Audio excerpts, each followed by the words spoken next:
Magandang gabi sa ating lahat. Salamat sa Panginoon at nakarating na rin ang ating pinapanalangin na ating tagapangaral. Ngayong Sabado, si Pastor Tini at ang kanyang may bahay, si Sister Ronnie. Salamat sa Panginoon. Maging sa kapatid ni Mama, si Belen. Isang blessings para sa atin na sila ating makapiling. At sila din ay ma-encourage natin sa ating presensya sa ating panambahan.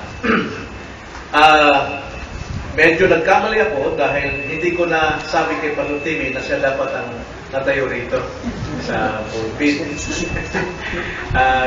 Ngayon kanina ko lang naalala, sana, si Pastor Timmy dapat ang mangaral dito. Sige pa man, ang salita ng Panginoon ay patuloy pa rin mangungusap sa atin ngayong gabi. Usan natin ang ating mga Bible sa Matthew chapter 14.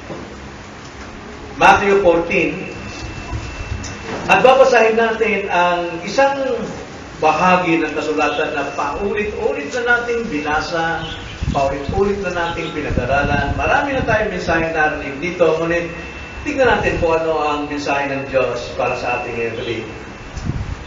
Matthew chapter 14 verses 22 hanggang 33. Ganito po ang sabi. Kung nandiyan po kayo, sabay niyong pagbabasa sa inyong mga mata.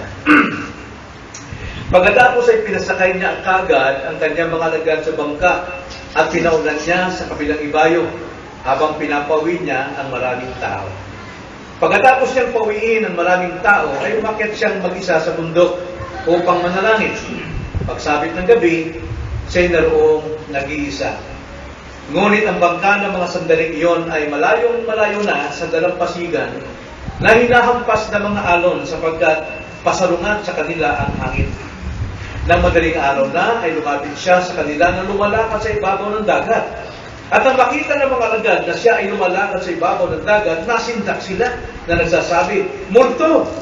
Nagsigawan sila sa takot. Ngunit nagsalita kaagad sa kanila si Jesus na nagsasabi, "Lakasan ninyo ang inyong loob. Ako ito. Huwag kayong matakot." Sumagot sa kanya si Pedro at nagsabi, "Panginoon, kung ikaw yan, ipag-utos mo sa akin na lumapit sa iyo sa ibabaw ng tubig." Sinabi niya, "Halika." Kaya't bumaba si Pedro sa bangka at lumakad sa ibabaw ng tubig patungo kay Jesus.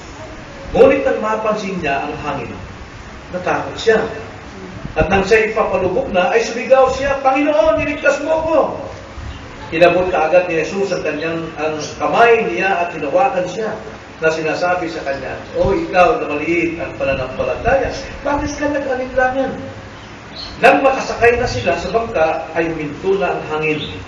Sinamba siya ng mga nasa bangka na nagsasabi, "Tunay na ikaw ang anak ng Diyos."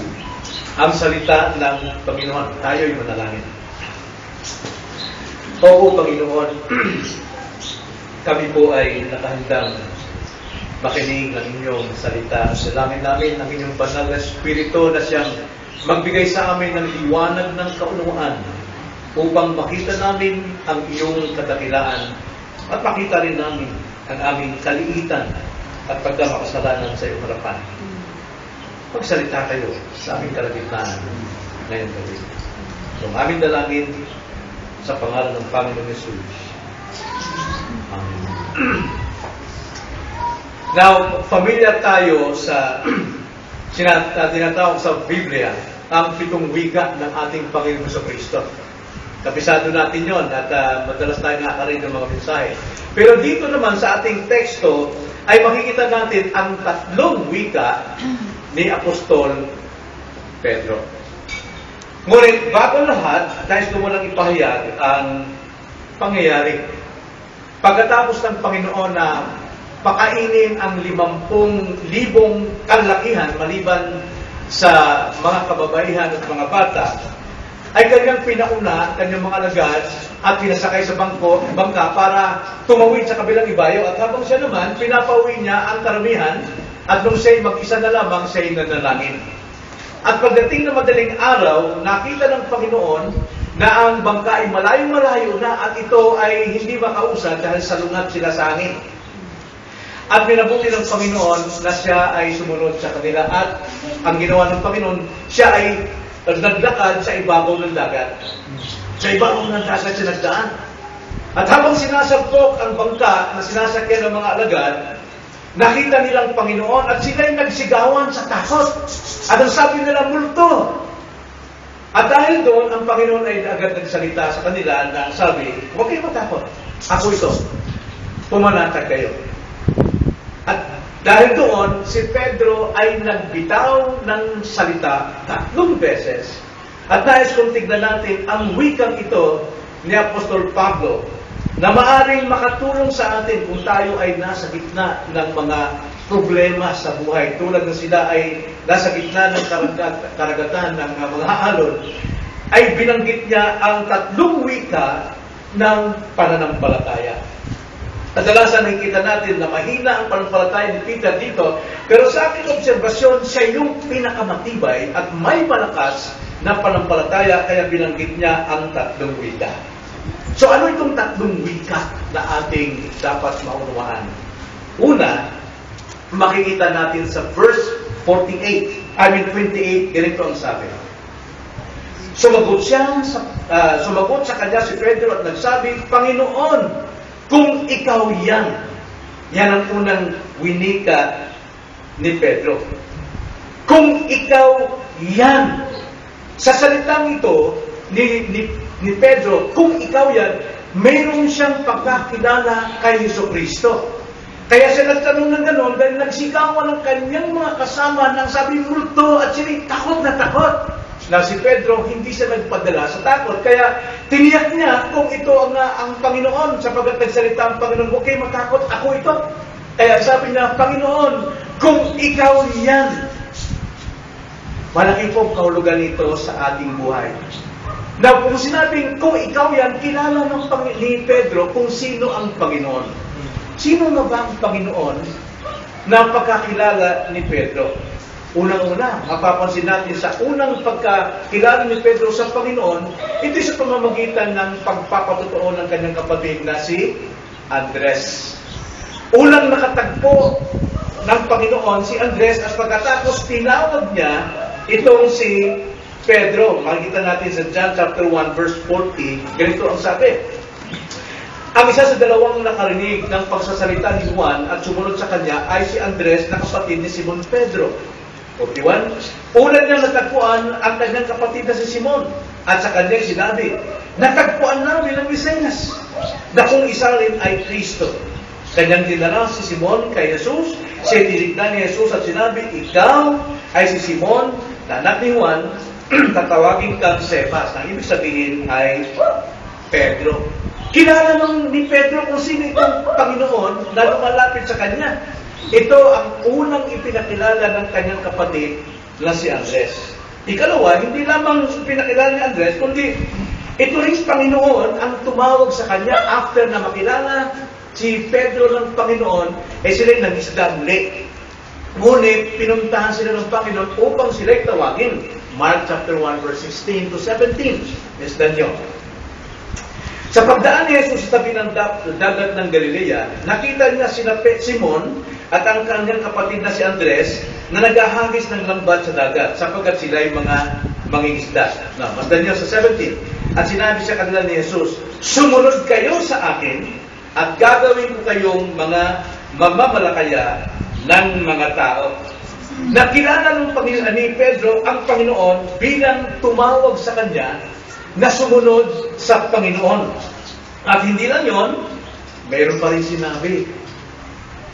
Bagamat walang tuwirang sinabi ni Pedro kung sino ang Panginoon, alam natin na ito si Kristo na inasahan ng lahat ng mga naghihintay sa Kanya. Ito isang patotoo ng babae sa John chapter 4 verse 25-26. Nais kong ibigay itong foundation na mga tekstong ito. Ang sabi sa John 4:25, sinabi ng babae sa kanya, nalalaman ko na darating ang Mesiyas, ang tinatawag na Kristo. Pagdating niya, ay ipapayag niya sa amin ang lahat ng mga bagay. Sinabi sa kanya ni Jesus, ako nga iyon na kumakausap sa inyo. Itong Samaritanang ito, alam nilang mayroong Mesiyas na darating at ito rin ang inaantay mismo ng mga Hudyo. Kaya itong Panginoon na sinasabi ni Peter, kilala niyang ito ay Mesiyas. At mismo sa bibig ni Pedro, lumabas yung kanyang paniniwala at pananampalataya. Noong sila'y magpunta sa Caesarea, kasama mga alagad, ang mga tao nakakita sa kanila ay nagsasalita na, ito ay si Juan, muling nabuhay. Ito ay propetang si Jeremias. Ito ay si Elias. Kaya nagtanong ang Panginoon sa kanyang mga alagad, sino ba ako sa akala ninyo? Ang sagot ni Pedro, ang sabi sa Matthew 16:16, ang sabi ni Pedro, sumagot si Simon Pedro at sinabi, ikaw ang Kristo, ang anak ng Diyos na buhay. At hindi lang yun. Noong si Pedro ay nangaral na, ang Panginoon ay muli nang nabuhay, ipinangaral niya ang Panginoon ito sa Acts chapter 4 verse 12. Nang sinasabi, walang ibang pangalan sa silong na langit na ibinigay para sa ikaliligtas ng mga makasalanan, walang iba kundi ang Panginoong Jesucristo. Kaya yung tanong, yung unang wika ni Pedro, Panginoon, kung ikaw yan, ito ay isang pahayag ng isang taong punong-puno ng pananampalataya. Gusto niyang tiyakin na ang Panginoon na nga ang nagpakita sa kanila. Ikaw na po yan, Panginoon. Kaya makikita natin na pagtawag ni Pedro rito ay puno ng pananampalataya. Hindi ito nagtataka o hindi ito salitang nagulat, kundi ito isang kapahayagan ng kanyang pananampalataya na tinitiyak niya na ito na nga ang Panginoon na kanyang sinasampalatayanan. At ikalawang wika ni Pedro ay doon pa rin sa 28. Ang sabi niya, sa una, sumagot sa kanya si Pedro at sabi, Panginoon, kung ikaw yan. Ikalawang wika niya, ipag-utos mo sa akin na lumapit sa iyo sa ibabaw ng tubig. So nakita natin, punong-puno ng pananampalataya si Pedro. Ngayon, ikalawang wika, ipag-utos mo sa akin na lumapit sa iyo. Ipag-utos mo sa akin na lumapit sa iyo. Now, ano po nangyari dito? Ang mga alagad dito yung nanginginig sila sa takot. Dahil ang sabi sa pagkakadescribe, nagsigawan sila sa takot. At sila'y sabay-sabay na sabi, multo! Pero si Pedro, tiniyak niya na ang Panginoon na, dahil nagsalita ang Panginoon sa kanila. Kaya nung matiyak niya na ang Panginoong Jesus na nga, ikalawang wika niya, ipag-utos mo sa akin na lumapit sa iyo. So dito makikita natin si Pedro, bagamat ating madalas na masabi na siya ay pabigla-bigla, medyo mainang pananampalataya, pero dito hindi siya nagpadala sa damdamin ng kanyang mga kasama. Hindi siya nagpadala sa takot ng iba. Tiniyak niya na ang Panginoon ang nasa kanilang harapan. At tinitiyak niya na ang Panginoon ay siyang nagsalita sa kanila. Nais niyang marinig ang tinig ng Panginoon. Ayaw niyang pakinggan ang tinig ng mga taong nahihintakutan. Mga taong nawala ang kanilang pananampalataya. Nais niyang marinig mismong tinig ng Panginoon. Ito ang hangaring lagi ni Pedro. Sa tuwing ang Panginoon ay nangangaral, nandun palagi si Pedro. Kahit nasa panalangin sa Garden of Gethsemane, kahit aantok-antok si Pedro, nandun pa rin sa tabi ng Panginoon. Sana ito rin ang ating maging ugali. Tiyakin natin ng Panginoon nga ang ating kinakausap at hangarin natin tayo'y makarinig ng kanyang tinig. Kaya ang sabi ng Panginoon, huwag kayo matakot, ako ito. At tiniyak ni Pedro na tinig na ng Panginoon. Ngayon, nung matyak na natinig ng Panginoon ang kanyang narinig, siya ay nanalangin, humingi siya, ipag-utos mo sa akin na lumapit sa iyo. Ipag-utos mo. Ano yung pinapakita dito? Imbis na si Pedro ay makisa sa sigaw ng mga nasisindak na kasama, nais niya'y salita mula sa bibig ng Panginoon. Nais niya magsalita ang Panginoon na kung anuman sabihin ng Panginoon, nakahanda si Pedro na sundin ang sinasabi ng Panginoon. Yun ang hangad ni Pedro. Pakinggan ang sinasabi ng Panginoon. Alam natin, ngayong gabi, bagamat tao itong sasalita sa ating kalagitnaan, pero salita ng Panginoon ang ating pinapakinggan. Mayroon ba tayong hangarin na pakinggan ang tinig ng Panginoon, ang salita ng Diyos, imbis pakinggan kung anong sinasabi ng ating kapaligiran? Sa ating kapaligiran, maaari kang masinda, maaari kang matakot, maaari kang mag-alala. Lahat ng bigat ng iyong puso, maaari mo mapakinggan.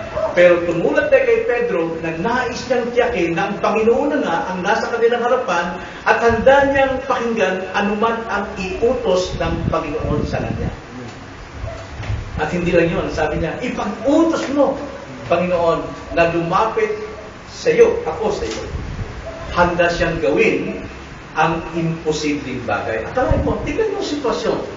Nandito sila sa bangka, inuuboy-uboy sila noong malakas na hangin dahil kontra, ang kanilang salungat sila sa hangin. So, malaking alon. Pero ang Panginoon, yung malakas na alon, nakatayo ang Panginoon doon. At ang sabi ni Pedro, Panginoon, ikaw nga ba yan? Kung ikaw yan, ipag-utos mo nga sa akin, pumunta sa iyo. Imposible yun. Pero yun ang nais ni Pedro. Hindi lamang siya basta makinig, kundi nais niya sundin anuman ang ipag-utos sa kanya. Nais ni Pedro gawin ang mga imposibleng bagay para kay Kristo. Minsan mayroon tayong limitasyon. Pagka tayo ay kinakausap ng Panginoon sa mga madadaling bagay, madali natin gawin. Pero imposible na, sa tingin natin mahirap, dahil pagka oras inalis natin yun, ay mawawalan tayo ng buhay, mawawalan tayo ng hanap buhay, mawawalan tayo ng kaibigan, ay hindi natin magawa. Pero si Pedro, ipag-utos mo, Panginoon, na pumunta dyan sa kinalalagyan mo, napakalalim mo. Handa si Pedro na gawin ang mga imposibleng bagay upang mapalapit lamang siya sa minamahal niyang Panginoon. Paano natin nalamang mahal ni Pedro ang Panginoon? Diba noong muling nagpakita ang Panginoon sa John chapter 21, tinanong siya ng Panginoon ng 3 beses. Simon Pedro, minamahal mo ba ako? Iniibig mo ba ako? Sabi ni Pedro, ang bilis eh. Opo, Panginoon, iniibig ko kayo. 3 beses sinulit yun, hindi nagbago si Pedro, pero na-convict siya dahil 3 beses rin. Hindi na yung Panginoon, sinasabi 3 beses yung minamahal, pero alam niya, ang kanyang pag-ibig ay kapos. Maraming siyang pag-uulang. Kaya mahal na mahal ang ni Pedro ito. Ang Panginoon, nais siyang lumapit sa Panginoon. Mapalapit lamang siya sa Panginoon kahit na siya ay lumakad sa ibabaw ng tubig. Kung ay posibleng bagay ito. Handa ba kayong sumunod, lumapit sa Panginoon kahit imposible sa tingin ninyo? Yun ang example na pinapakita ni Pedro rito. Makita natin parang mahina si Pedro. Pero handa siyang lumakad doon sa kinalalagyan ng Panginoon. At yun ang nais ng Panginoon sa atin, na tayo'y humakbang sa kanyang mga yapak. Ang sabi nga ng Panginoon, kung hindi nyo maiwan ang inyong sarili o hindi nyo madinaya ang inyong sarili, hindi kayo maging alagad ko. Yung sa ibabaw ng tubig, narinig ito ng mga kasama. Tingnan ito na, narinig ito ng mga kasama. Sabi ni Pedro, Panginoon! Ikaw ba yan? Oo. Sabi ng Panginoon, kayo matakot. Ipag-utos mong pumunta ako sa inyo. Lumapit sa inyo. Ano sabihin sa mga tao? Sobra naman itong commitment nitong Pedro nito. Sa tubig, lalapit siya. Narinig niyo ba yan sa mga kaibigan niyo? Masyado ka naman panatiko dyan sa inyong pananampalataya. Pati buong linggo, kailangan pang nandun ka. Wala namang mangyari sa inyo. Maring gano'n ang sinabi. At hindi katotohanan sa atin. Na sa ating pagmamahal, sa pagsunod sa kanyang kalooban, handa tayo sumunod. Maraming nasasabi, posible yan. Grabe na yung ginagawa ninyo. Pati ba naman sa pagtawid sa ilog, sa dagat na ito. Now, ano yung pinapakita nito? Yun ang gusto ni Pedro sapagkat nais niya na magmuhunan siya sa kanyang paglilingkod sa Panginoon. Hindi niya gustong siya ay maglingkod na magaan, na madali lamang. Kailangan din sukatin din ang ating sarili. Kailan tayo maglilingkod sa Panginoon pagka tayo ay nasa diskanso? Convenient? Kailangan dito ang ating pong commitment, ang ating pangako sa mahirap na paraan, gagawin pa rin natin. Marami pong naglilingkod ngayon pag masarap lang ang buhay. Pero pagkakipit na, ay huwag na. Pero si Pedro, nais niyang mamuhunan sa kanyang paglilingkod. Nais niyang madama ang hirap o ang pagtitiis, ang pagtsatsaga para masunod ang Panginoon. Ito sabi sa verse 29. Ang sinabi niya, halika. Kaya bumaba si Pedro sa bangka at lumakad sa ibabaw ng tubig patungo kay Jesus. Dalawang bagay ang ginawa ni Pedro rito. Bumaba siya at lumakad sa ilaw. Ito isang paglalarawan na yung may posibleng bagay na mahirap natin gawin, kung talagang tayo ay nagmamahal sa Diyos, nais natin sundin ang kanyang kalooban, gawin natin ang tila imposible sa atin. At si Pedro, handa siyang lumubog doon. Sa totoo niyan, di ba, namatay siya alang-alang kay Kristo. At ayon sa tradisyon, si Pedro hindi siya pinako na tulad sa pagkakapako kay Kristo. Sabi niya, hindi ako karapat-dapat yan. Namapa ako sa krus ng ganyan katulad ng Panginoon. Ang ginawa, baliktad ang ulo niya sa ibaba. Yun ang kanyang kalooban na siya ay maglingkod na may puhunan. Na may puhunan. Ayaw niyang madali na paglingkod. At tignan natin, si Pedro ay bumaba mula sa bangka. Ano yung pinapakita nito sa atin bilang mga Kristiyano? Minsan, kailangan tayong bumaba mula roon sa ating pong masarap na buhay para maglingkod sa Panginoon. Iniwan ni Pedro ang kanyang kinatatayuang bangka, safety na lugar. At siya ay bumaba doon sa dagat na maalon. At sino makakatayo noon sa akala ninyo? Pero ginawa ni Pedro, bumaba siya. Iniwan niya ang lahat. Hindi siya bumaba para sa kanyang sariling kalooban at bumaba siya para doon sa kinalalagyan ni Jesus. Di ba yan ang nais ng Panginoon sa atin? Na tayo maging tulad kay Kristo.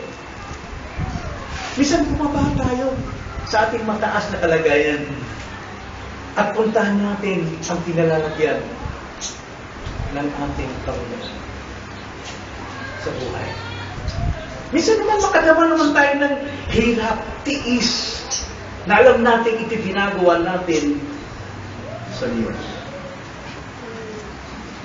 Kaya si Pedro hindi lamang tagapakinig, kundi siya ay tagisagawa. James 1 verse 32. Ang sabi nga na James, nakita ito ni James pangyari ito. Ngunit maging tagatupad kayo ng salita, hindi tagapakinig lamang, na dinadaya ninyo ang inyong mga sarili. Naniniwala tayo sa salita ng Panginoon. Pinaniwalaan natin si Kristo. Pero hanggang tagapakinig lang tayo, wala tayong pusang pagsunod. Kaya sabi dyan, dinadaya natin ang ating sarili. Si Pedro, siya'y pusang bumaba. Yun ang tamang pagpapakumbaba. Marami sa atin, nagpapakumbaba, sarili natin yung binababa. Pero si Pedro, bumaba nga sa kanyang sarili at siya'y pumantay doon sa kinalalagyan ng Panginoon. Ang kababaan ni Kristo ay hindi mapapantayan. Dahil bagamat siya ay Diyos nagkatawang tao, hinubad niya ang kanyang pagiging Diyos sa sandaling ito at siya ay naglingkod sa mga alagad at namatay sa krus. At yun ang nais ng Panginoon, doon tayo bumaba. Hindi sa ating sarili, sa ating kataasan. Pwede tayong bumaba anytime. Pero ang bumaba na tayo maging katulad ni Kristo, ginawa ni Pedro dito. Kung saan si Jesus Christ. At ikalawa, lumakad siya. Isipin yung posible talaga. Lumakad. Anong turo ang pinapakita rito? Bagamat imposible para sa mga kasama niya na lalakad si Pedro dyan, bababa siya, imposible yan. Pero ginawa ni Pedro. So anong aral doon? Obedience. Imposible. Sabi ng mga kasama niya, Pedro, nasisilahan ka ba ng ulo? Ito'y gabaw-gawa ko lang. Lulog mo ka dyan! Sino ka? Gusto yan! Nandyan! Pero yung imposible sa tingin ng tao, ginawa ni Pedro dahil nais na maglingkod sa Panginoon na malapit sa Kanya. Yun ang tanging paraan na tayo na siya ay mapalapit sa Panginoon ay lakarin din ang nilalakaran ng Panginoon. Hindi siya bumaba at lumakad para magpakita sa tao. Minsan tayo nagiging humble tayo para sabihin ng mga tao na tayo humble, pero ang nangyari talaga, itinataas natin ang ating sarili sa ating pagpapakibaba. Si Pedro hindi. Kundi upang sundin ang utos ng Panginoon. Kasi hindi niya Yun din ang kailangan natin. Hingin natin ang utos ng Panginoon at handa natin gawin. Sabi ni Pedro, Panginoon po, ikaw ba yan? Ipag-utos mo sa akin, lumapit sa iyo sa ibabaw ng tubig. Hindi siya sa salita lang, kundi noong sabihin ng Panginoon, halika. Ang ginawa ni Pedro, wala siyang takot o pag-aalala na siya ay lulubog, tubig yun, imposible. Pero nakatingin sa Panginoon. Sinabi ng Panginoon sa akin, halika, bumaba siya at lumakad siya. Impossible. Pero yun ang nais din ng Panginoon sa atin. Tayo ay bumaba at lumakad sa kinaroroonan ni Kristo. Hindi para po hangaan ng tao, kundi upang sundin ang Panginoon. Ang sabi nga sa James chapter 2 verse 17, kaya't ang pananampalataya na nag-iisa, kung ito'y walang mga gawa, ay patay. Alam niyo, tayo naniniwala, tayo Kristiyano. Pero pagka mayroon tayong narinig na mensahe o salita ng Panginoon na dapat gawin ito, sasabihin mo, mahirap yan. Mahirap. Naniniwala naman ako sa Panginoon. Naniniwala ako tama yung kanyang salita, pero mahirap yan. Ito po yun James 2:17. Na ang pananampalataya nag-iisa kung wala itong kasamang gawa, patay. Hindi totoong pananampalataya. So nakita natin, wala bang pananampalataya si Pedro? Puno siya ng pananampalataya. At ang kanyang pananampalataya, nakikita natin sa kanyang gawa. Bumaba siya sa tubig, lumakad siya sa tubig. Yan ang tunay na pananampalatayang inalulugdan ng Diyos. Hebrews 11:6. Dahil kung walang pananampalataya, kailanman hindi malulugod ng Diyos. Kailangan ang tao sumasampalatayang mayroong Diyos. At ang Diyos ang siya magbibigay sa kanya ng kanyang pangangailangan. Yan ang totoong pananampalataya. Hindi lang naniniwala sa Diyos. Marami sa atin, maraming tao naniniwala sa Diyos, sa tamang Diyos, pero hindi tumutupad sa kalooban ng Diyos. Ibig sabihin ng pananampalataya, handa mong ibigay ang iyong sarili, ang iyong buong buhay sa kamay ng Panginoon na siyang mangangalaga sa iyo. Yung kabagbaba ni Pedro doon, ang kanyang puso, ang kanyang buhay ay nilagay niya sa salita ng Panginoon, halika. Hindi niya iniisip ko ano ang magiging kinabukasan niya, siya may lulubog o ito ng kahuli-hulihan ng buhay, mamamatay siya. Ang alam niya, siya'y naniniwala na ako'y iingatan ng Panginoon. Ganyan ba faith natin? Kapag tayo gipit na, saan tayo kumakapit? Di ba may kasabihan? Ang taong gipit, kahit sa patalim kumakapit. Naunuwain lang yun. Bakit tinawag patalim? Delikado. Katapusan ng buhay mo. Pero doon tayo kumakapit. Hindi tayo kumakapit sa Panginoon, sa kanyang salita. Nasigurado. Kaya, ikatlong wika, nakita natin unang wika ni Pedro. Ang sabi niya, Panginoon, kung ikaw yan, punong-puno ng pananampalataya. Ikalawa, ipag-utos mo sa akin na lumapit sa iyo sa ibabaw ng tubig, punong-puno ng pananampalataya. Ikatlo, sa verse 30. Verse 29 muna. Sinabi niya, halika, kaya bumaba si Pedro sa bangkat, lumakad sa ibabaw ng tubig, patungo kay Jesus. Ngunit, nang mapansin niya ang hangin, natakot siya. Napansinin natin dyan. Sinong napansin niya? Ang Panginoon o ang hangin? Hangin. At ano niya? Natakot si Pedro. At nang siya'y papalubog na, ay sumigaw siya, Panginoon, iligtas mo ako. Nung siya'y magkaroon ng takot, nag-alinlangan siya, ibig sabihin, nag-alinlangan siya, lumubog talaga siya. Pero, yung ikatlong wika ni Pedro, Panginoon, iligtas mo. Punong-puno ng pananampalataya itong sinabi ni Pedro. Panginoon, iligtas mo. Yung wika na ito ni Pedro, unang-una, ito'y pagtawag ng pananampalataya. Alam niyo kung bakit? Kilala niya kung sino yung kanyang dinadalanginan, yung Panginoon. Kilala niya sapagkat pinakilala sa kanya ni Andres. Ikalawa, kilala niya sapagkat mismong Panginoon tumawag sa kanya. Ikatlo, kilala niya dahil siya mismo nagsabi, ikaw ang anak ng Diyos na buhay. At kilala niya dahil sila mismo ay kumikilala na ito ng Isaias. At si Pedro kilala niya mismo sapagkat pinangaral niya nang sabi niya, walang ibang pangalan sa sino ng langit na sukat ikaligtas ng mga sumasampalataya. Kilala niya ang Panginoon. Kaya yung pagtawag niya, Panginoon, iligtas mo ko. Ito po ay pagtawag o panalangin ng pananampalataya. Pananampalataya. Kilala niya ang kanyang dinadalanginan at kilala niya ang kanyang sinasampalatayan.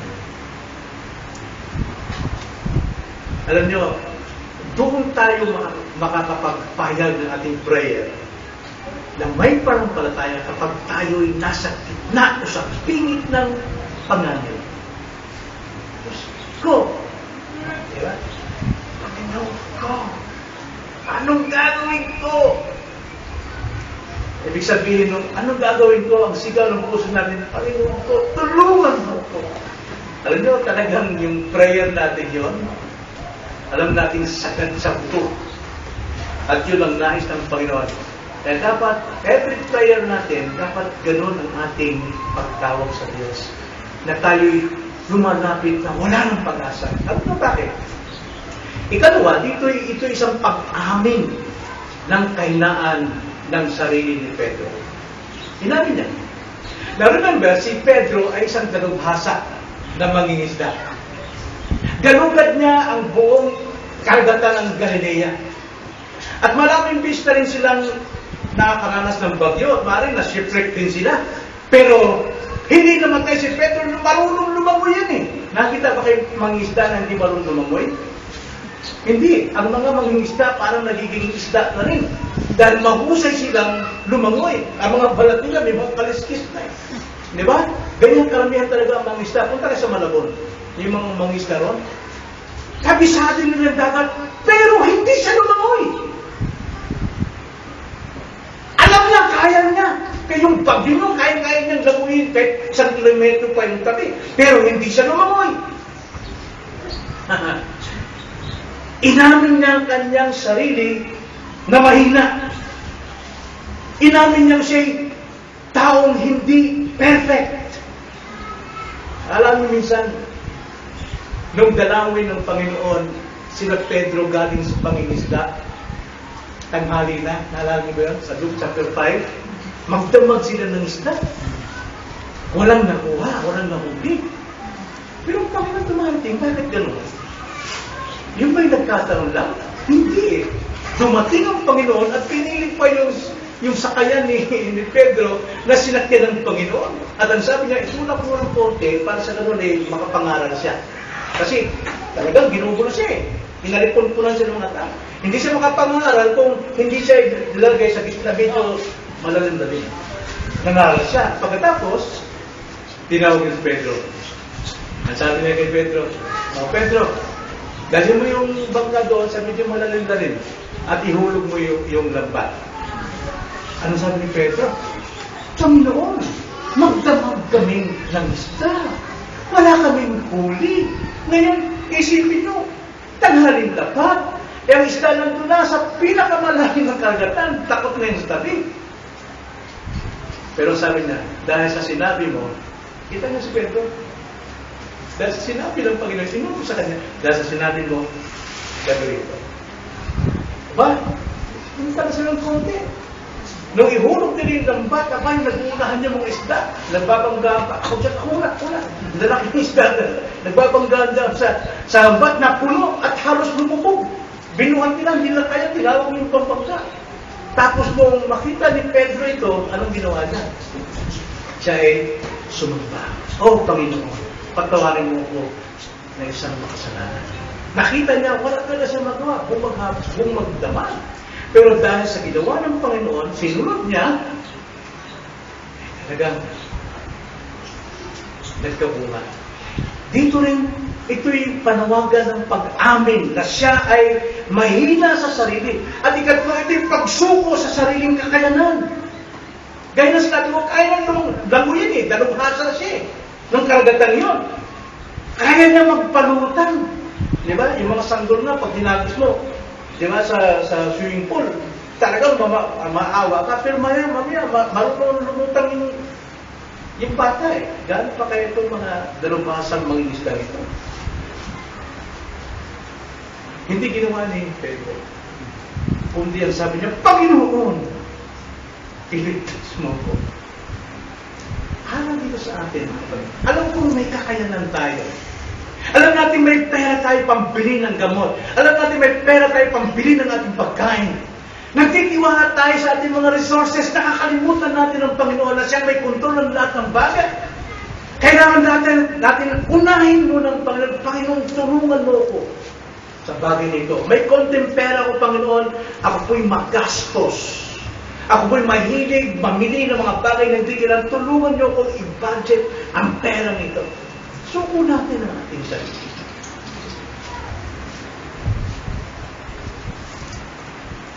Ano po nangyari? Bakit siya lumubog? Nag-alinlangan. Yun yung sabi sa verse 31. Sa verse 30, ngunit nang mapansin niya ang hangin, natakot siya.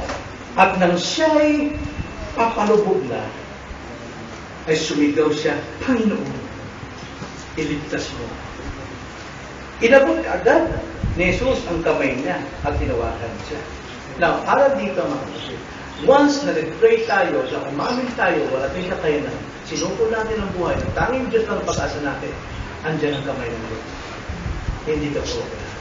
Andyan ang kamay ng Diyos. Tataas mo palang kamay mo para humingi ng tulong sa Diyos. Laro na ng kamay ng ating Panginoon. At hinawakan siya. Pero sabi sa kanya, ikaw na malihit ang panampalataya. Bakit ka nag-alinlangan? Now, konteksto rito mga kapatid. Saan nag-alinlangan si Pedro? Kay Jesus? O sa kanyang sarili? Ha? Kadalasan ang ating interpretation dito, nag-alinlangan sa kay Jesus. Si Jesus hindi nagbabago. Si Jesus hindi lumubog sa Diyos. Si Jesus ay matatag sa kanyang salita. Si Jesus ay tapat sa kanyang salita. Halika, lumapit ka. Lumapit nga si Pedro, nakalakad siya. Pero ano ang dahilan kung bakit siya nag-alinlangan? Nakita niya ang hangin. Natakot siya. Kaya nag-alinlangan sa sarili niya na hindi niya kaya. Kaya sabi niya, Panginoon, iligtas mo ko. Kailangan na natin mag-alinlangan tayo sa ating sarili. Huwag tayong magtiwala sa ating sarili kakayanan. Tama naman ito, sinabi ng Panginoon, ba't ka nag-alinlangan sa iyong sarili? Hindi ka nag-alinlangan sa akin. Sa iyong kakayanan. Isang magandang halimbawa ito sa atin. Huwag tayo masayang magtiwala sa ating galing, sa ating husay, sa ating mga resources. Pag-alinlanganin natin ito at ating ilagay sa kamay ng Panginoon, tulungan mo ko. Yun ang kailangan ng Panginoon dyan. Kaya ang kamay ng Panginoon, dito, nakahanda. Kaya ito'y pagpapakita ng tunay na pananampalataya. Napakita rito ni Pedro na siya'y puno ng pananampalataya. Asuman naman, kahit puno siya ng pananampalataya sa Panginoon, dapat lang siya magsumpalataya sa kanyang sarili siya. Lulubog talaga siya. So, ang pananampalataya rito ay buong tiwala natin ibinibigay ang ating buhay sa Panginoon. Buong tiwala natin ibigay sa Panginoon.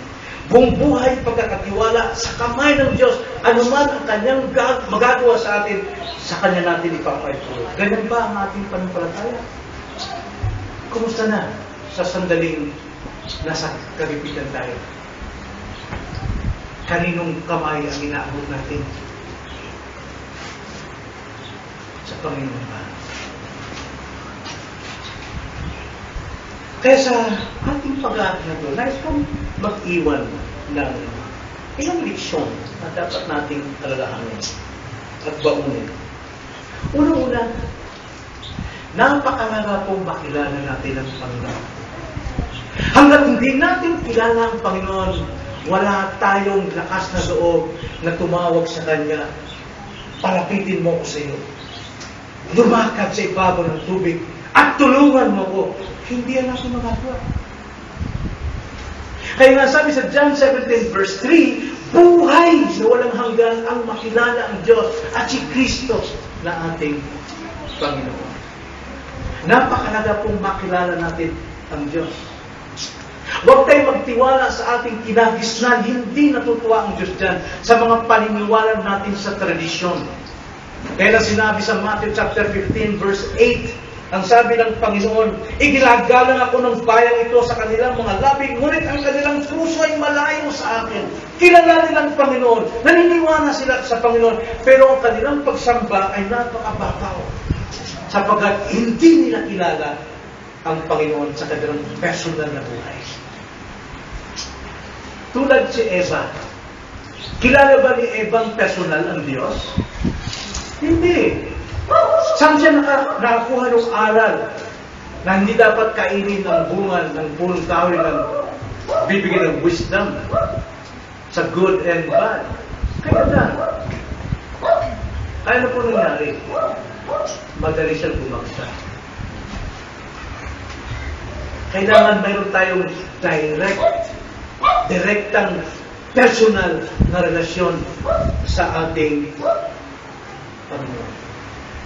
Now remember doon yung babaeng Samaritana na humingi ang Panginoon ng tubig na mainom. Right? Tapos sinabi ng Panginoon, tawagin mo ang iyong asawa. Sabi niya, wala akong asawa. Tama ka, dahil 7 ang naging kasama mo, pero wala kang asawa. Kaya sabi ng babae ko, di ba propeta ka? Na gano'n. Ang aming nuno dito, kung saan napunta ang usapan, pero bandang huli, gumibag din ang babae. Umalis siya. At ikinuwento niya sa mga tao sa bayan. Alam niyo, nilusod si Kristo ng mga tao sa Samaria. At ang Panginoon ay nangaral sa kanila. Inani ni Felipe, diba? Last time, na ating pag-aral, si Felipe umaling nun dahil ang Panginoon na nagtanim sa kanila. Kaya yung mga tao, hindi sila basta-basta naniwala sa babae, kundi personal nilang pinuntahan, kinilala ang Panginoon at pinakinggan. Kaya ang sabi nila, ang sabi na John 4:42, ang sabi ng mga tao, sinabi nila sa babae, ngayon sumasampalataya kami, hindi dahil sa iyong sinabi, sapagkat kami mismo ay nakarinig at nalalaman namin ito nga ang tagapagligtas ng sanlibutan. Iba po yung kwento lang narinig natin o namana lang natin na aral tungkol kay Kristo. May kamalian niya. Kailangan personal nating maranasan na makilala ang Panginoon. Kaya napakalaga po ang makilala si Kristo. Pedro, kilala niya. Kaya sabi niya, Panginoon, ikaw ba yan? Ipaputos mong pumunta dyan sa iyo. Sabi mo sa ating Panginoon. Ang sabi na ito, hindi ka. Hindi bumampas ka. Lumakad ka. Dahil kilala niya ang kanyang sinasabi. At dalawang mahalagang bagay na dapat nating malaman. Yung una, mahalagang makilala natin ang Panginoon. Ikalawa, mahalagang maging masunurin din tayo sa Panginoon. Sapagkat kahit nakilala natin ang Panginoon, alam natin ang kanyang aral, narinig natin palagi, Sunday after Sunday, marami tayong narinig ng mga aral, pero kung hindi tayo maging masunurin, walang silbihan. Kaya nga inihambing ng salmista ang taong masunurin at Talaga nanahawak salita ng Panginoon sa Psalms chapter 1 verse 3. Diba? Ang sabi ng Psalms 1:3, siya ay gaya ng isang punong kahoy na itinanim sa tabi ng agos ng tubig, na nagbubunga sa kanyang kapanahunan, ang kanyang dahon na may hindi nalalanta, sa lahat ng kanyang ginagawa ay nagtatagumpay. Yung mga taong talagang minamahal niya ang salita ng Panginoon, sinasabi nila, Lord, magsalita kayo sa akin, susundin ko. Si Pedro naman, iutos mo sa akin, Panginoon. Lumapit sa iyo, tatawid sa ibabaw ng tubig nito. At nakita natin, ginawa ni Pedro. So, ganun din, sabi ng salmista, napakapalad ng mga tao, makakarinig at nakutulong sumunod sa kalooban ng Panginoon. Si Pedro, hangad niyang makarinig sa tinig ng Panginoon, pero hangad niyang sundin ko ng iutos ng Panginoon. Yun din dapat natin magiging aral sa ating buhay. At ikatlo, hindi lamang yun. Mahalagang humingi ng tulong sa Panginoon. Hindi na hanggang tapos ka na, nasa panganib ka na, doon ka lamang hingi. No. Ipinapakita sa atin dito, kay Pedro. Hindi pa man siya tuluyang lumulubog, alam niyang lumulubog siya. Kailangan talaga humingi tayo ng tulong sa Panginoon. Now, bakit lumabog si Pedro? Ay, mahina ang faith. Di ba kadalasan? No, malakas ang faith ni Pedro sa Panginoon. Ang Panginoon din nagbabago. Kaso lang, nakita niya ang mga paligid, nasira ang kanyang panampalataya, nasiba ang kanyang focus. Sabihin mo ng kaligtasan si Peter? No, tanda natin. Pagdating sa kaligtasan, kabutin na bini ng mustasa lang kailangan faith para kayo maligtas. Hindi kailangan malaking panampalataya. Ang sabi ng Panginoon, believe and you shall be saved. Kabuti lang ng mustasa, bini ng mustasa kailangan natin na faith para tayo maligtas. Pero pagdating sa pamumuhay Kristiyano, kailangan natin lumago at tumibay sa panampalataya tulad kay Pedro. Yung kanya pong practice na ng kanyang relasyon sa Kristo, lumubog siya dahil meron siyang pag-anilang. Kailangan natin strong faith, courageous faith sa ating pamumuhay Kristiyano. Kailangan tumibay tayo. Paano? Salita ng Diyos, laging makinig, madadagdagan ang ating kaalaman sa Diyos, tumitibay ang ating paniniwala, panampalataya, at kailangan din lahat yan ay sundin. Obedience. Hearing, obedience. Hearing, obeying. Then, hindi lang yun. Pagpapatibay ng ating faith, pagsubok. Nag-aapoy ang pagsubok. Ito kay Pedro, bumabaha, umaalong pagsubok. Yan sabi ni Peter sa kanyang sulat, 1 Peter chapter 1, verse 6 to 7. Darang kayo sa apoy ng pagsubok upang dalisayin ang inyong panampalataya. Ayan ang magpapalago sa atin. Kung umiiwas tayo sa problema, nagreklamo tayo sa mga problema sa buhay natin, kailanman yan itanda ng walang kalaguan. Pero umiiwas siyang lumubog. Baga sa kamatis. Ang kamatis, gusto niyo mong mamunga, no? Kagkubungan at tambukin kayo. Imong pasagdan lang, papabayaan mo lang. Hindi. Kailangan talaga cultivate mo. Hambukan mo na. Di ba? Unahin mo na butangan o kanang sukod. Kaya nag-anticipate ka na kaskog yung bunga mo, buka niyo o kining kapayas. Pag yan ang expectation mo na kailangan hambukan at tukuran, mamumunga talaga. The same with our faith. Kung maasa tayong tumibay, kailangan tayong tukuran ng iba't ibang mga pagsubok sa buhay. Hindi mong bahay, pagka may bagyo, anong ginagawa ng mga tao para bumungsa? Nalalagyan ng tukod. Masakit yun, kumbaga sa tao sa tukod, tutukuran sa kilikili. Pero yun ang papatibay ng bahay eh. Masira man siya, nakatayo pa rin. Kailangan natin ang cultivation. Kailangan natin ang tukod sa buhay natin. Kaya, sa kaunang na yan, naniniwala ka ba sa salita ng Diyos? Ngayon sa araw na ito, pininiwala ka ba ito?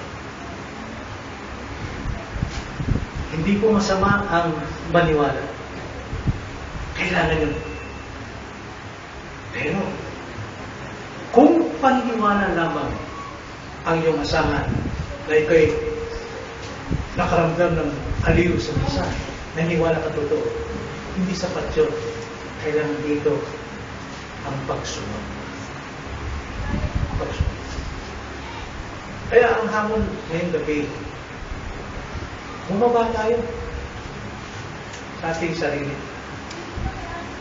At lumakad tayong palapit sa Panginoon kung saan siya naroon. Kung anong kalooban ng Panginoon, yun ang ating gawin. At kung kayo walang pangkaligtasan, at maraming inaasahan, meron kang inaasahan na maaaring makapag-save sa iyo, bumaba ka doon. Umalis ka doon sa lugar niya. Lakaran mo ang nilalakaran ng Panginoon. Sumampalataya ka sa Kanya at siya na ikaw maligtas. Tignan natin ang tatlong wika ni Apostol. Tayo na lang. Panginoon, salamat po sa inyo pong mga salita sa gabi ito. Tunay, Panginoon, na ang tatlong wikang ito ni Pedro ay isang hamon sa amin. Naming tiyakin na ang Panginoon nga ang aming pinapakinggan. Tiyakin namin ng tinigan ng Panginoon ang aming pinapakinggan at hindi tinig ng aming kapaligiran. At kung ito'y aming makitang tinig ng Panginoon, ay handa rin kaming sumunod at isagawa ang kanyang pag-uutos sa amin. Tulungan niyo kami, Panginoon, at humingi ng tulong, ipagkatiwala namin ang aming buong buhay sa Kanya. Hindi lang basta maniwala, kundi ipagkatiwala ang aming buhay sa aming Panginoon. Sapagkat, Lord, alam namin, hindi na kami pababayaan sa aming kalagayan. Kung kami dalangin sa pangalan ng Panginoon Jesus. Amen.